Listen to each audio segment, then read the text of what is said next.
قدرت کی طرف سے ہم سب پر جب رحمت کا امکان بنا تو علم و مدبر کا مالک تقدیر سے ایک انسان بنا۔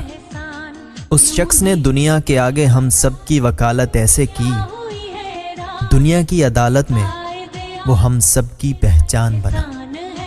پھر اس کی قیادت میں لوگوں ہر سمت میں مسلم ایک ہوئے، کفار سے لڑنے کا جذبہ یوں ہر دل کا ارمان بنا۔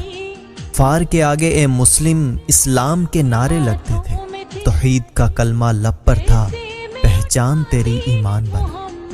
وہ ملک بنانے کا جذبہ جو ہر ایک دل میں بستا تھا، باہر نکلا، جذبوں سے ملا اور پھر مل کر طوفان بنا۔ ایک فہم و فراست سے اس نے جذبوں کی قیادت ایسے کی کہ وہ قائد اعظم کہلایا اور بانی پاکستان بنا۔ یہ نام نبی کی برکت تھی اور اس میں علی کی قوت تھی۔ اس شخص کے آگے ٹک نہ سکا کوئی بھی اگر شیطان بنا۔ پھر اس بے مثل قیادت میں اللہ نے ایسا ملک دیا، اسلام کی راہوں پر چلنا ہم سب کے لیے آسان بنا۔